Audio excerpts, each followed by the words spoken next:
notre vie chrétienne, je vais relire les 3 versets principaux sur lesquels cette série d'enseignements est basée. Le premier verset, c'est 1 Timothée 1, versets 18 et 19.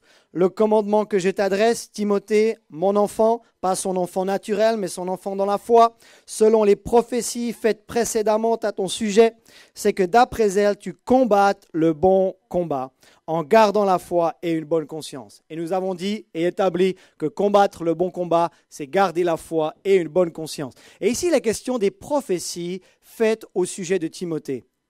Et est-ce que, Yolène, tu pourrais traduire pour ton mari? Parce qu'il y a quelque temps, j'avais reçu une prophétie d'une femme de Dieu. Et elle m'a dit, il y a quelqu'un qui va venir vous aider pour la louange. Et je crois que la personne en question, je crois que c'est MJ. Vous vous rendez compte qu'il est devenu... Alors, bien sûr, il est devenu le mari de Yolène. Mais Dieu peut prendre quelqu'un d'Afrique du Sud et l'emmener jusqu'à Nice. Parce qu'il faut aligner son corps avant les derniers temps. Et il faut chaque membre du corps de Christ à la bonne place. Donc, tu as la réponse à une prophétie, cher MJ. 1 Timothée chapitre 6, verset 12, on a à nouveau cette expression où il est question de combattre le bon combat de la foi, saisis la vie éternelle à laquelle tu as été appelé et pour laquelle tu as fait une belle confession en présence d'un grand nombre de témoins. Donc les deux premières fois où il est question de combattre le bon combat, c'est dans la première épître de Paul à Timothée. Et il y a une troisième fois où c'est cette fois Paul qui parle du bon combat que lui-même a combattu. Et là, nous sommes en 2 Timothée chapitre 4, versets 6 et 7. « Car pour moi, je sers déjà de libation ou de sacrifice, et le temps de mon départ est arrivé. » Voyez-vous, Paul savait le moment exact où il allait partir. Et il dit quoi? « J'ai combattu le bon combat. J'ai achevé la course, j'ai gardé la foi. » Et si on avait continué dans le passage ici, il va parler de récompense. Et quand on combat le bon combat et qu'on garde la foi jusqu'au bout, il y aura des récompenses. Car on ne se moque pas de Dieu. Ce qu'un homme ou une femme aura semé, il va aussi le moissonner. Non seulement sur la terre, mais aussi dans la vie d'après. Donc toutes nos actions et toutes nos œuvres sont importantes une fois que nous sommes chrétiens et en Christ. Donc ça, c'était les 3 versets principaux qui chapeautent vraiment toute cette série. Maintenant, les 3 disciplines spirituelles que nous avons évoquées tous ensemble depuis 3 semaines. La première, c'était renouveler son intelligence. Renouveler, comme ça a été si bien évoqué lors des dîmes et des offrandes, de lire, de méditer, de parler, de confesser la parole de Dieu. Et lorsque l'on fait cela, nous renouvelons notre intelligence. Pourquoi avons-nous besoin de renouveler notre intelligence, même si nous sommes en Christ? Parce que notre esprit est régénéré à la nouvelle naissance, mais nos pensées ont besoin d'être renouvelées. Pourquoi? Parce que le diable attaque principalement nos pensées. Donc, ne croyez pas tout ce qui passe par votre tête. Certaines pensées ne sont pas vos pensées et il faut apprendre à maîtriser nos pensées pour pouvoir combattre le bon combat de la foi. Parce que le combat de la foi, le premier champ de bataille du combat de la foi, c'est où? C'est dans nos pensées. Vous vous souvenez sa méthode? Il a une méthode principale, il a des ruses et il veut mettre ses pensées dans nos pensées jusqu'à établir une forteresse et une prison dans notre vie pour que nous ne puissions pas en sortir et que nous demandions à personne de l'aide de l'extérieur. Deuxièmement, nous avons appris à crucifier notre chair. Pourquoi? Parce que le deuxième champ de bataille du combat spirituel, ce n'est pas dans le 3e ciel, c'est entre l'esprit et la chair. Notre esprit maintenant a des désirs diamétralement opposés à notre chair. Et le défi de la vie chrétienne maintenant, c'est de suivre notre esprit et de nourrir notre esprit et d'affamer notre chair. Quand je parle de chair, je ne parle pas de chair et d'eau, je parle des désirs de la chair. Je parle de l'ivrognerie, je parle de l'impudicité. Je regarde toutes les choses qui sont contraires à la parole de Dieu. Tout ce que l'on faisait dans notre ancienne vie, maintenant il faut laisser une nouveauté de vie primer pour pouvoir marcher en Christ. Et c'est ce que nous avons appelé aussi marcher en nouveauté de vie. Marcher en nouveauté de vie. Et nous avions étudié, et certains avaient été un peu surpris par cela, nous avions étudié la nature du diable. Nous avions étudié comment est-ce qu'il opère. Et que si nous marchons en opposé à sa nature, alors nous allons marcher en nouveauté de vie et nous n'allons lui donner aucun accès. Nous avions dit quoi? Qu'il avait une nature de destruction. Donc s'il a une nature de destruction, qu'est-ce que je vais faire avec ma vie? Je vais construire avec ma vie. Je vais édifier ma propre vie, je vais édifier ma famille, je vais édifier mon église, je vais construire mon entreprise. Maintenant, toute ma vie consiste à construire, plus à détruire. Et peut-être là où il faut commencer à construire, c'est votre propre vie. Certains, avant de connaître Christ, votre vie a été vraiment une déconstruction totale. Donc maintenant, il faut se reconstruire. D'accord ? Et une fois qu'on s'est reconstruit, on peut commencer à reconstruire les autres, mais on commence par nous. Être restauré et reconstruit. Maintenant, on construit avec notre vie. On avait étudié qu'il a une nature de perversion. Donc, qu'est-ce que je vais faire avec ma vie ? Je vais marcher dans la droiture. Je vais marcher dans ce qui est juste, bienséant, éthique, déontologique. Il avait là toujours une nature de domination. Je ne vais pas dominer les autres. Je ne vais pas écraser les autres pour que moi je monte. Non, parce que quand tu sais qui tu es en Christ, tu peux te mettre au niveau des autres et tu peux les élever. Parce que quand tu élèves les autres, tu seras aussi élevé. Mais quand tu essayes d'abaisser les autres, tu vas aussi être abaissé. Avons-nous suffisamment de maturité émotionnelle pour élever les autres ? Jésus a dit, vous allez faire de plus grandes œuvres que moi. Lui, il avait de la maturité émotionnelle. Il n'avait pas besoin de s'élever lui-même. Il savait qui il était. Et quand vous savez qui vous êtes, vous pouvez promouvoir les autres. Oh, ça c'était bon. Deuxième chose, ou dernière chose, on avait dit qu'il avait une nature de manipulation. Et nous devons donc marcher dans la vérité. Mais en français, on peut dire, je vais te dire tes 4 vérités. On peut blesser avec la vérité. Raison pour laquelle Paul nous dit de dire la vérité dans l'amour. Oh, la vérité dans l'amour. On peut vraiment faire du tort en disant la vérité. Parce qu'il y a aussi une expression qui dit « il n'y a que la vérité qui blesse ». Mais lorsqu'on dit la vérité dans l'amour, à ce moment-là, on aura toujours l'édification. La connaissance nous fait enfler, mais c'est l'amour qui édifie. Donc à présent, je vous l'ai promis, chose promise, chose due, quand je dis quelque chose, je le fais. Ça fait partie de marcher en nouveauté de vie aussi. Non, je suis sérieux. Quand on dit quelque chose, on le fait. Je ne peux pas vous annoncer quelque chose et ne pas le faire, à part si le Saint-Esprit me redirige autrement. Mais je vous ai promis de vous parler des mauvais esprits. Mais avant de vous parler des mauvais esprits, j'ai dû établir 3 choses. Renouveler son intelligence. J'ai dû parler de crucifier sa chair d'abord. J'ai dû parler de marcher en nouveauté de vie d'abord, avant de parler des mauvais esprits. Pourquoi ? Parce que si ces choses ne sont pas maîtrisées, et si ces disciplines spirituelles ne sont pas développées dans notre vie, nous allons laisser des accès ouverts. Et on peut délivrer quelqu'un toute notre vie, et en fait la même personne aura les mêmes défis 2 semaines plus tard, 3 mois plus tard. Pourquoi ? Parce qu'elle n'a jamais appris les bases et les fondamentaux de la vie chrétienne. Renouveler son intelligence, crucifier sa chair, marcher en nouveauté de vie. Et quand on a ces 3 bases bien établies en nous, nous ne lui donnerons aucun accès. Aucun accès. Gloire à Dieu. Donc, peut-être que je vais vous parler des anges la semaine prochaine, étant donné que, ça je ne vous le promets pas, d'accord ? C'est une idée. Mais si je vous parle des mauvais esprits ce matin, on va parler peut-être des anges dimanche prochain avec la naissance du Seigneur, parce que quand Jésus est né, il y avait des manifestations angéliques. Non mais vous pensez que c'est juste dans les histoires de petites filles ? Il y a un monde spirituel. Et là, je sais que mes frères et mes sœurs africains vont faire oui. Puis les Européens, ils vont être là, mais non, ça n'existe pas ces choses. Ben, regardons ce que la parole de Dieu dit. En ce qui concerne les mauvais esprits, oui, là je m'anime un petit peu, et les anges. Alors je ne vais pas vous parler des anges, je vous ai dit peut-être la semaine prochaine qu'on parlera des anges. Mais aujourd'hui on va parler des mauvais esprits, parce qu'il y a effectivement aussi dans le combat spirituel, pas seulement, et c'était ça le but de cette série. Certains limitent le combat spirituel à notre lutte contre les mauvais esprits. Faux! Les 3 choses que je vous ai évoquées font aussi partie du combat spirituel, autant partie du combat spirituel que les mauvais esprits. Est-ce que vous comprenez ceci ? Donc il n'y a pas qu'un seul pilier dans le combattre le bon combat, il y en a au moins 4. Alors on va aller dans Ephésiens 6, là où il est question, effectivement, de lutter contre les mauvais esprits. Oh, je sens que ça se tend ce matin. Ou certains, ils sont en train d'acquiescer. Enfin, je l'attendais ce message. Il nous l'a promis. Il a intérêt d'y aller. Et je vais y aller. Gaiement. Ephésiens 6, verset 10. Je pourrais partir dans plein de directions avec ce texte, tellement il est fabuleux. Mais j'aime toujours prendre un texte de la parole de Dieu.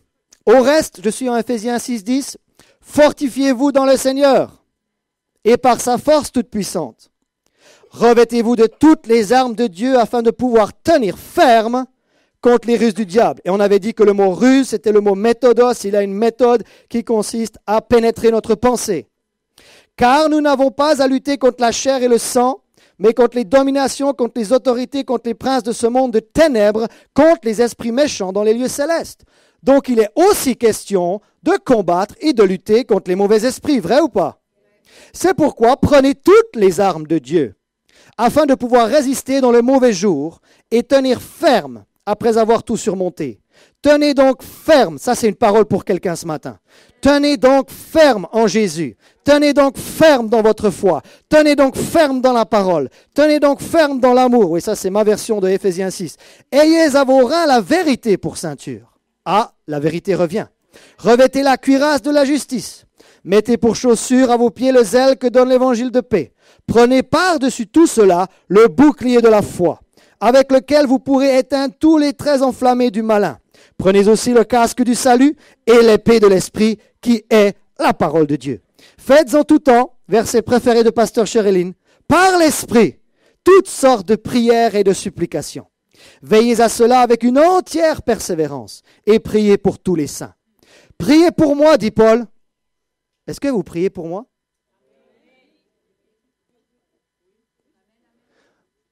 Paul priait beaucoup pour les autres, mais il dit priez pour moi. Et certaines fois, on pense qu'il n'y a que le pasteur qui devrait prier pour les gens. Mais ma question, c'est est-ce que l'Église prie pour les pasteurs? Ah, c'était juste une pensée, juste une pensée. Priez pour moi.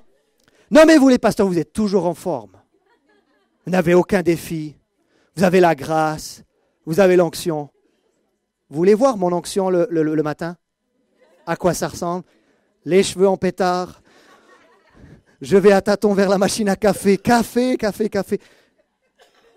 J'aimerais juste vous dire que nous fatiguons aussi et que nous avons aussi des défis à relever. Priez pour moi afin qu'il me soit donné et que quand j'ouvre la bouche, de faire connaître hardiment et librement le mystère de l'Évangile, pour lequel je suis ambassadeur dans les chaînes et que j'en parle avec assurance comme je dois en parler. Alors le verset qui va vraiment nous intéresser, c'est Éphésiens 6, 12. Éphésiens 6, 12. On va s'arrêter là un moment et on va voir déjà à combien de reprises il y a la préposition contre. Car nous n'avons pas à lutter contre, première fois, la chair et le sang, mais contre, deuxième fois, les dominations, contre, troisième fois, les autorités, contre les princes de ce monde, quatrième fois, contre les esprits méchants dans les lieux célestes.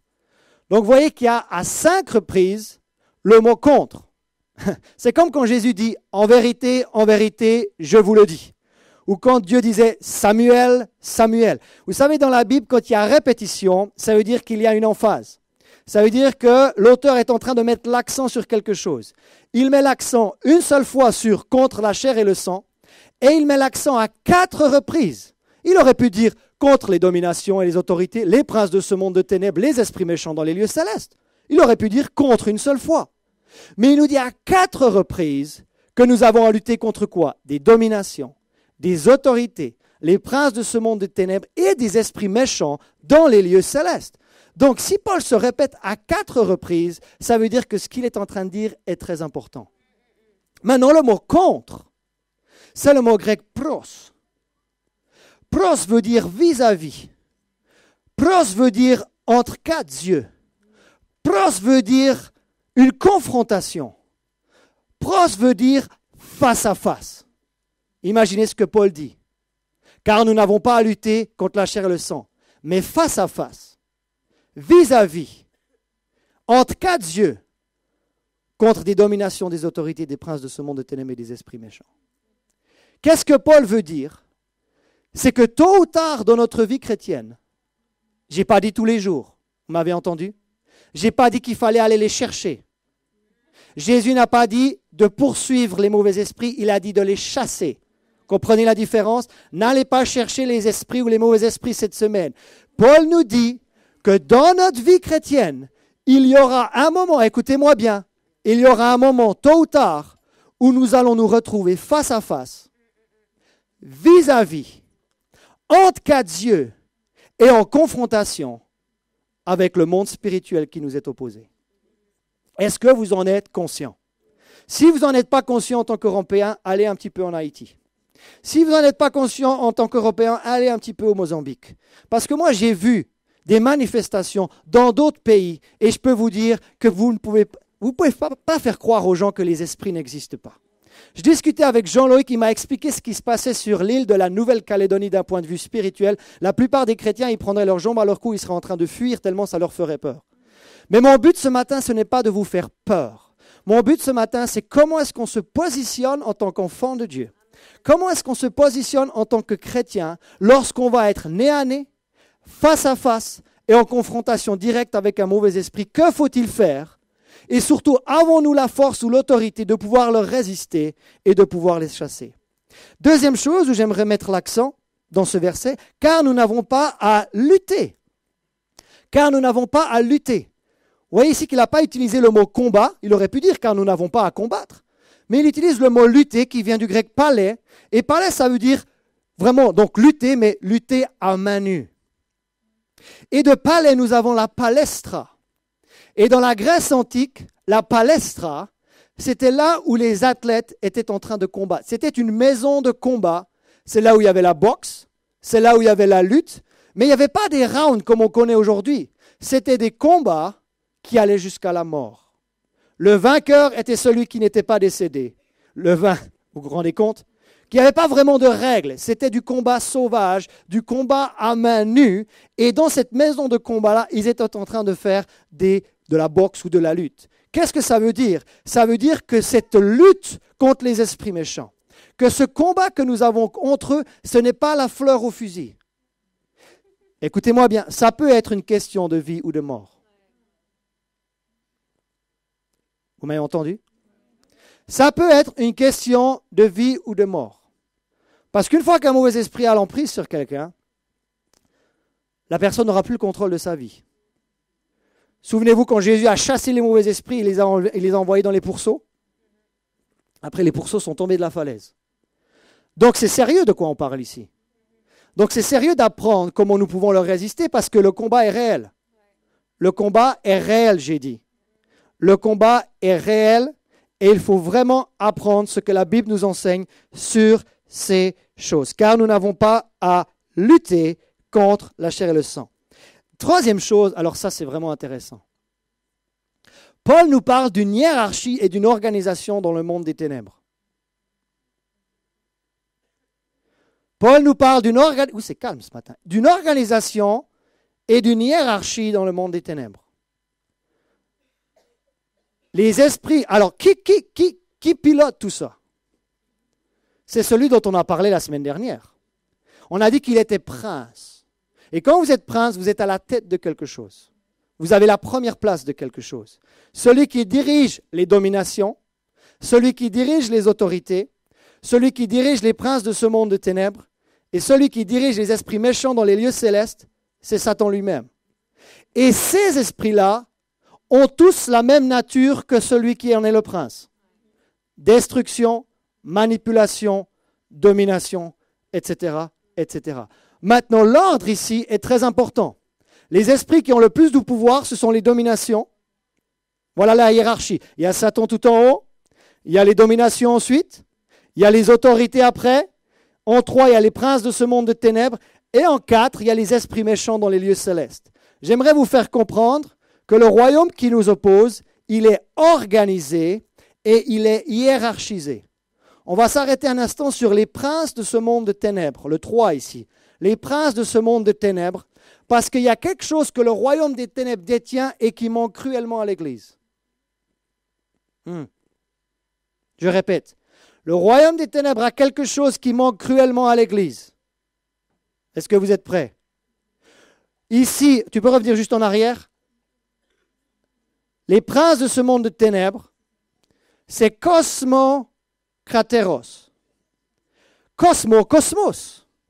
Cosmo veut dire quelque chose d'organisé et d'ordonné. Krateros, c'est une force brute. Écoutez-moi bien, chrétiens. Contre nous, il y a une force brute et organisée. Oh. C'est pas peace and love. Vous m'avez entendu? Regardez-moi, ce n'est pas peace and love. Il y a une force brute, une force organisée, une force hiérarchisée qui est contre nous.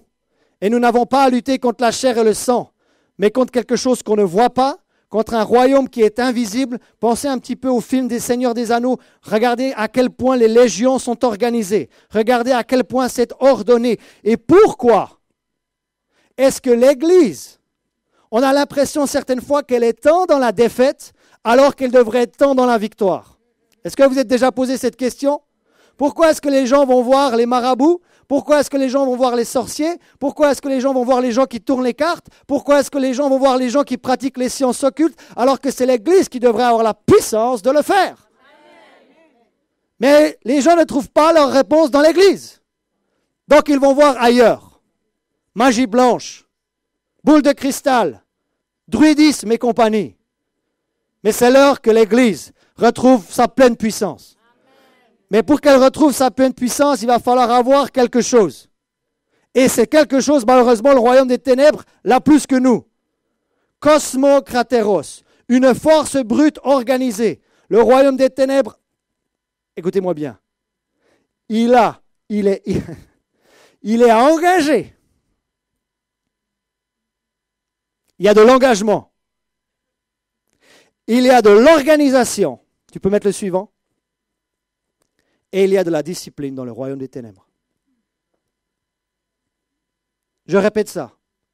Dans le royaume qui nous oppose, il y a plus de discipline que dans l'Église.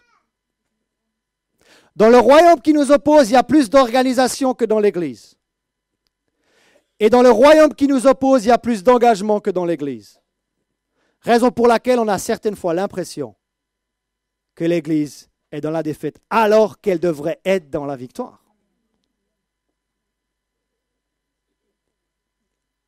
Certaines fois, les gens rigolent, parce que je veux que les chaises soient alignées. Il y a ma suissitude qui ressort. J'aime quand les choses sont organisées. J'aime quand les choses sont ordonnées. Et les gens disent, non, non, pasteur, il ne faut pas organiser. Pasteur, il ne faut pas ordonner parce que ça va bloquer le Saint-Esprit. Alors si l'ordre et l'organisation bloquent le Saint-Esprit, pourquoi est-ce que Jésus a organisé la foule lorsqu'il devait nourrir 5000 personnes?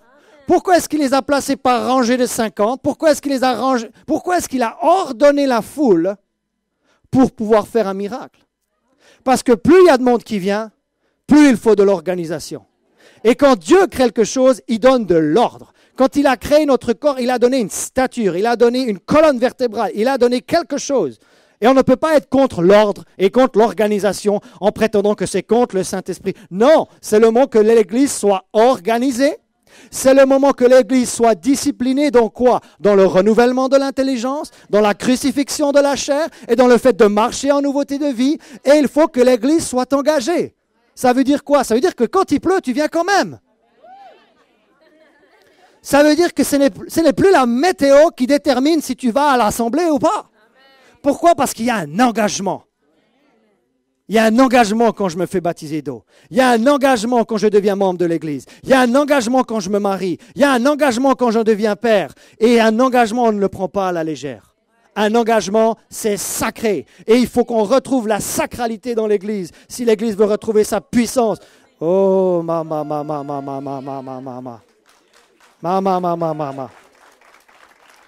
Maintenant,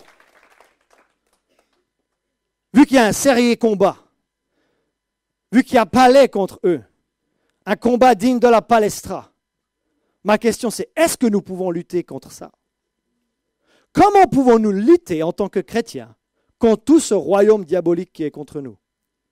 J'aimerais vous dire que nous n'en avons pas la force, mais nous en avons l'autorité. Qu'est-ce que ça veut dire? Ça veut dire qu'un policier n'a pas la force physique d'arrêter votre véhicule si vous roulez à 50 km/h. Mais s'il brandit son insigne, vous allez vous arrêter. Pourquoi? Parce qu'il en a l'autorité. L'autorité veut dire qu'il représente la puissance qui est derrière lui. Qui est derrière le policier? C'est l'État français. Donc quand il brandit son écusson ou quand il brandit son insigne, vous allez vous arrêter parce que, en raison de l'autorité que le policier représente.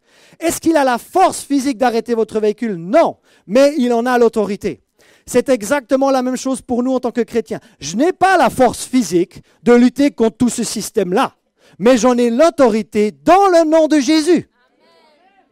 Et nous allons voir qu'est-ce que Jésus a fait dans l'esprit et comment nous pouvons donc nous asseoir avec lui dans les lieux célestes et quand nous prononçons son nom, c'est efficace dans le monde spirituel et comment nous pouvons résister à ces mauvais esprits et comment nous pouvons les chasser dans le saint nom de Jésus. Est-ce que vous êtes avec moi? Donc maintenant, c'est l'heure de retrouver de la discipline, c'est l'heure de retrouver de l'organisation et c'est l'heure de retrouver de l'engagement. Et souvent, les gens viennent me voir et me félicitent parce que mes messages sont ordonnés. Voyez-vous, quand c'est ordonné, les gens arrivent à comprendre. Les gens arrivent à recevoir parce qu'il y a de la structure, parce que c'est fait de façon logique, parce que c'est fait de façon méthodique, parce que ça a été réfléchi et médité. Mais je ne peux pas juste venir dimanche matin, bonjour, ouvrez la parole de Dieu en Ephésiens 6 et on verra bien ce qu'on va voir. Non, je l'ai préparé, la parole de Dieu. Je l'ai digéré, la parole de Dieu. Je l'ai médité, je l'ai étudié. Et je vous sers toujours une manne fraîche dans cette église. Jamais du réchauffé, vous avez remarqué? Toujours une huile fraîche dans cette église. Oui? Pourquoi? Maintenant, nous allons voir comment nous avons reçu cette autorité pour résister aux mauvais esprits et les chasser. Les chasser de notre vie, les chasser de notre maison, les chasser de notre pays, les chasser de notre région. Gloire à Dieu. Mais nous devons savoir ce qui s'est passé à la crucifixion, à la résurrection et à l'ascension du Seigneur. Et j'aimerais juste vous montrer dans ces trois événements ce qui s'est passé dans l'esprit et comment nous pouvons nous positionner face à eux. Est-ce que vous êtes là?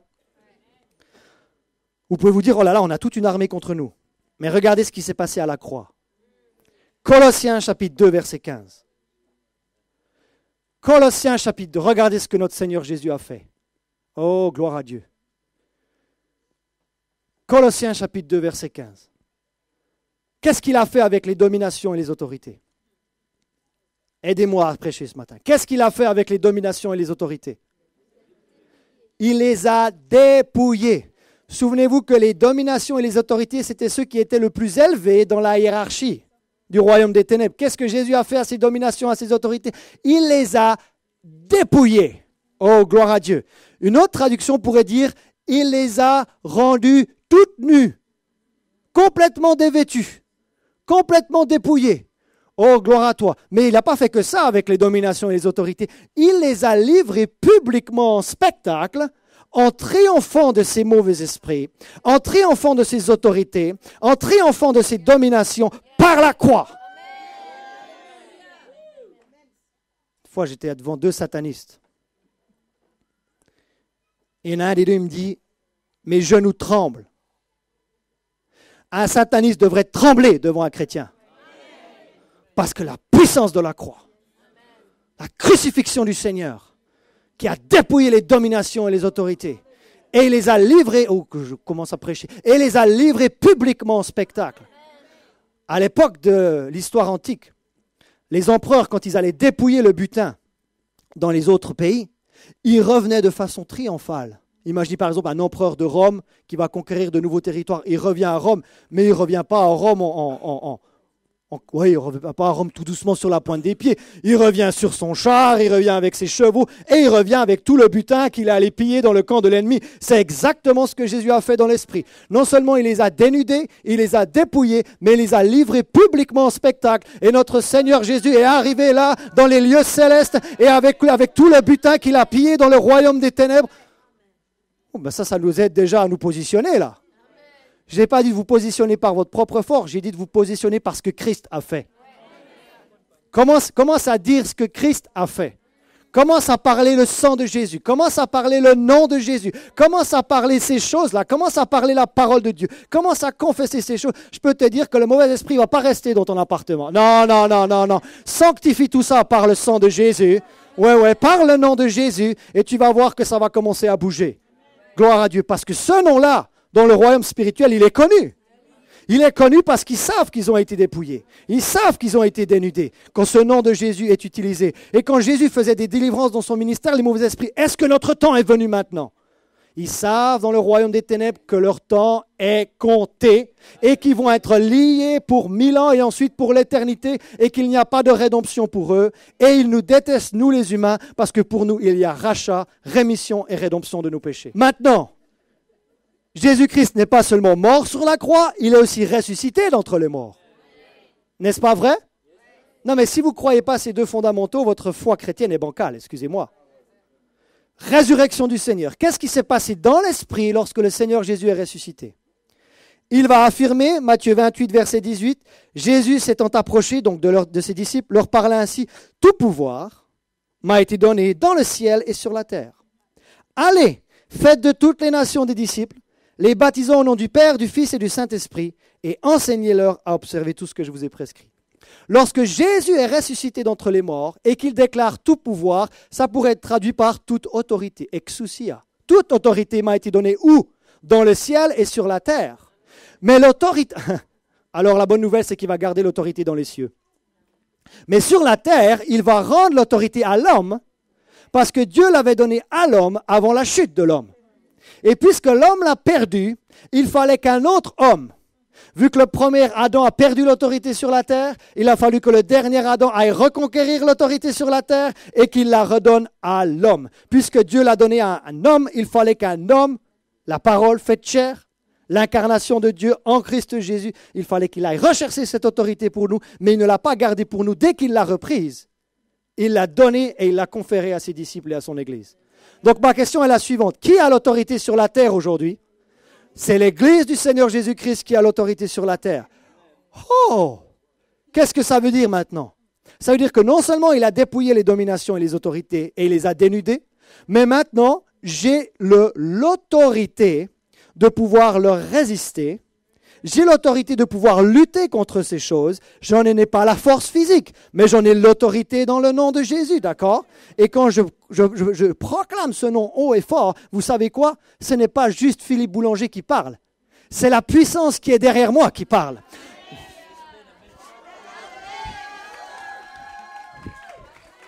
C'est la puissance de la croix qui parle. C'est la puissance de la résurrection qui parle.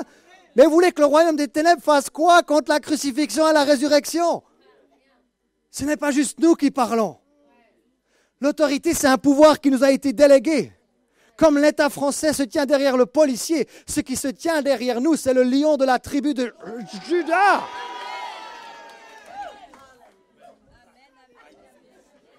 Le diable est comme un lion rugissant, alors que Jésus est le lion de la tribu de Juda. Et quand tu commences à ouvrir ta bouche en son nom, il y a le lion, comme dans le Narnia, il y a le lion qui est sur le pont, il est derrière toi, il commence à rugir. Et là, les esprits méchants. Et là, comme le chat dans Tom et Jerry, parce que je ne sais jamais qui est Tom et qui est Jerry, si vous pouvez m'enseigner ça, ça m'aiderait.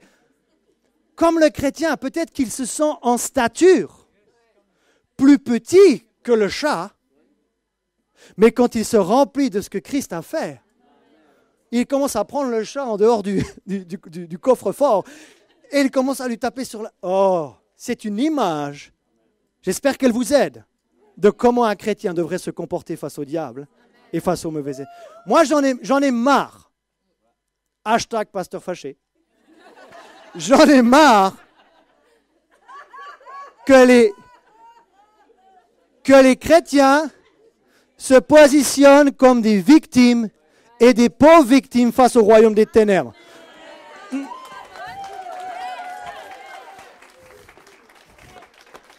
Tu n'es pas une victime spirituellement parlant. Non, tu es victorieux spirituellement parlant. Mais comment est-ce que je peux être victorieux spirituellement parlant? Oh, gloire à Dieu. Il faut qu'on aille voir ce que Christ a fait lorsqu'il est monté. Qu'est-ce qui s'est passé dans l'esprit quand il est monté, notre Seigneur? Et là, vous n'allez plus voir la vie chrétienne de la même façon. Éphésiens chapitre 1, c'est une radiographie de ce qui s'est passé dans le monde spirituel quand Jésus est monté. Les disciples que Jésus a formés ont vu Jésus monter littéralement, ils l'ont vu de leurs propres yeux. Mais Paul n'a pas vu Jésus monter de ses propres yeux, il a vu ce qui s'est passé dans l'esprit quand Jésus est monté. Est-ce que vous comprenez la différence? Qu'est-ce qui s'est passé quand Jésus est donc ressuscité et ensuite, 40 jours après sa résurrection, il est monté, n'est-ce pas? Raison pour laquelle nous fêtons toujours l'ascension après Pâques. Il l'a déployé en parlant de sa puissance en Christ. La puissance de Dieu a été déployée en Christ, en le ressuscitant des morts, gloire à Dieu, et en le faisant asseoir à sa droite dans les lieux célestes. Oh là là! Donc aujourd'hui, Jésus, il est où? Il est assis dans les lieux célestes, à la droite du Père. Et à la droite du Père, si vous allez voir dans Ésaïe, c'est une position de triomphe. Là, quand vous êtes la droite de quelqu'un, vous n'êtes pas juste le petit larbin, vous êtes la droite. Christ est assis à la droite de Dieu le Père, dans les lieux célestes. Et lorsqu'il est monté, alors là j'ai ajouté bien, parce que dans la version anglaise ça met bien, dans la française pas toujours, mais je préfère. Il est monté, ascension ça veut dire monter, ascenseur, ascension. Bien au-dessus de quoi? Ah! Mais on retrouve Éphésiens 6 là. De toute domination. Et les dominations, on a dit que c'était ceux qui étaient le plus élevés dans la hiérarchie du royaume des ténèbres.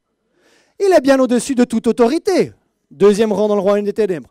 De toute puissance, de toute dignité et de tout nom qui peut se nommer, non seulement dans le siècle présent, mais encore dans les siècles à venir. Donc non seulement, spirituellement, il a dévêtu, dépouillé les dominations et les autorités et les esprits méchants à sa mort.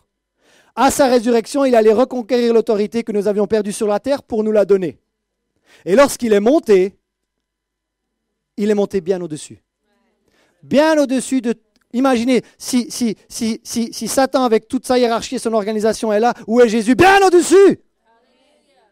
Donc quand vous êtes bien au-dessus, vous êtes en train de dominer. Quand vous êtes bien au-dessus, vous n'êtes plus en train d'être manipulé. Non, non, c'est vous qui êtes en train de dominer. C'est vous qui êtes en train de régner. Bien au-dessus. Mais nous, on est où dans cette histoire? C'est que spirituellement, quand Christ est monté, il n'est pas monté tout seul.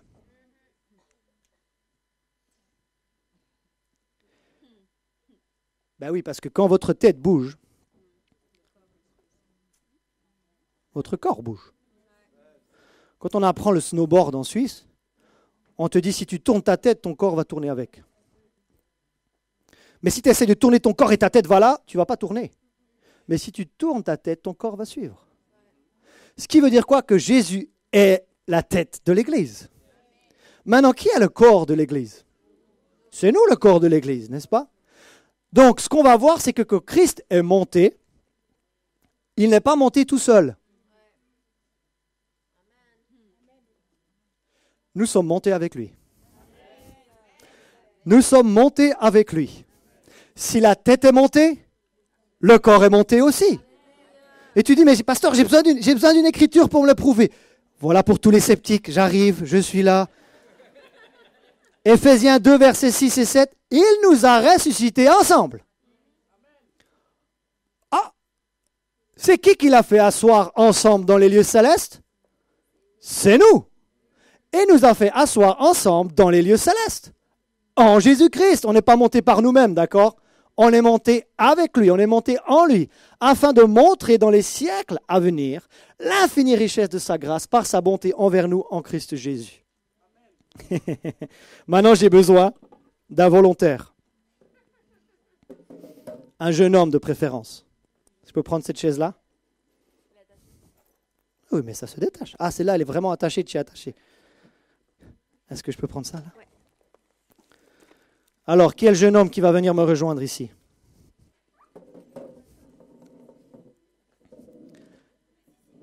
Sylvain? Parfait, bien. Ok, désolé Sylvain, mais dans l'histoire, je vais être Jésus, ça va?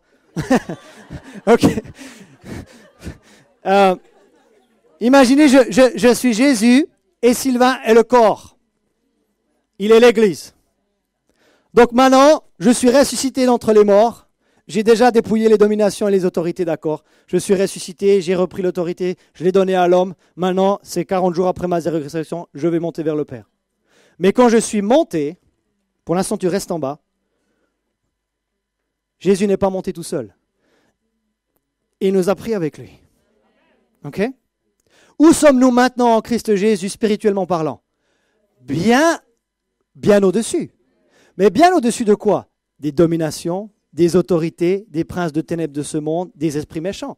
Et la Bible nous dit que non seulement il est monté bien au-dessus de tout ce royaume-là, royaume des ténèbres, mais au bout d'un moment, reste debout pour l'instant, Christ est allé s'asseoir dans les lieux célestes.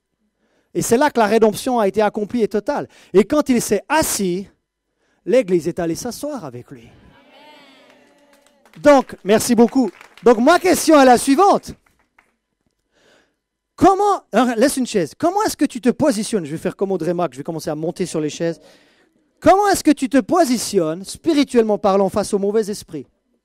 Est-ce que tu te positionnes comme un chrétien vers de terre qui finalement n'a rien dans cette vie et que la vie est difficile et de toute façon il faut porter sa croix et de toute façon j'arriverai à rien dans cette vie et puis de toute façon si le royaume des ténèbres il est si méchant et si organisé, si hiérarchisé, je ne peux rien faire contre lui, donc à chaque jour suffit sa peine finalement et je peux continuer et puis voilà, et puis je suis le bossu de Notre-Dame, la cathédrale a brûlé, c'est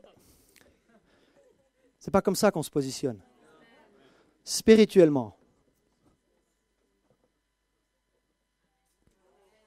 vous ordonnez depuis en haut.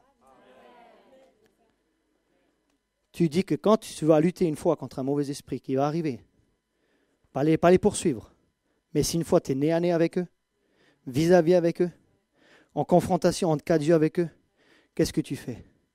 Déjà, tu dois te positionner comme « Je suis bien au-dessus de vous ». Je suis assis dans les lieux célestes en Christ Jésus. Et tu rappelles un bon coup ce que Christ a fait dans ce royaume-là. Dépouillé, détrôné, dénudé. L'autorité sur la terre, c'est moi qui l'ai, ce n'est pas les mauvais esprits qui l'ont. Et quand il est monté, je suis monté bien au-dessus de vous. Et quand j'ordonne dans le nom de Jésus, je le fais depuis une position de triomphe et d'acte final de la rédemption. Donc on ne se positionne pas en tant que victime quand on lutte contre les principautés et contre les dominations. On se positionne en Christ, assis dans les lieux célestes, en Christ Jésus. Et je dis souvent ceci, quand j'enseigne là-dessus, asseyez-vous dans votre rédemption. Asseyez-vous dans votre victoire. Asseyez-vous dans ce que Christ a accompli pour vous. C'est là que la vie chrétienne commence. Vous pensez que la vie chrétienne, elle commence en marchant ou en résistant au diable? La vie chrétienne, selon Éphésiens, elle commence assis dans les lieux célestes, assis dans notre victoire, assis dans notre rédemption, assis dans ce que Christ a accompli pour nous. Et quand je suis assis, je peux commencer à marcher. Et quand je marche, je peux commencer à résister. Mais tant que je n'ai pas compris la base, mes filles, avant de marcher, elles ont dû s'asseoir. Et spirituellement parlant, tu as besoin d'apprendre à t'asseoir dans ce que Christ a accompli et dans qui tu es en lui. Gloire à Dieu. C'est là que nous sommes, spirituellement parlant. Oh, je sens qu'il va se passer quelque chose dans un instant. Je conclus. Quand nous allons nous retrouver face à face avec des esprits méchants, rappelons-nous qui nous sommes en Christ. Et rappelons-nous que nous avons son nom. Et si nous avons son nom, nous avons l'autorité déléguée qui va avec. Et je conclus aussi cette série sur combat le bon combat, parce que la semaine prochaine, on va passer à toute autre chose. Combattre le bon combat, ce n'est pas juste combattre contre les mauvais esprits. Combattre le bon combat, et ça j'aimerais, vous avez le droit de sortir vos téléphones portables pour le prochain slide, mais j'aimerais que vous reteniez ceci. Et c'est ma conclusion finale de toute la série, pas juste d'aujourd'hui.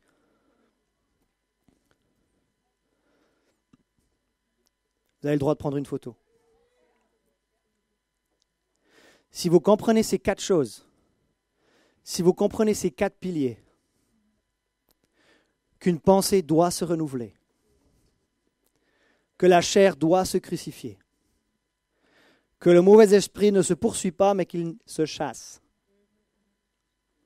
et que certaines fois, on a des blessures du passé dans notre vie.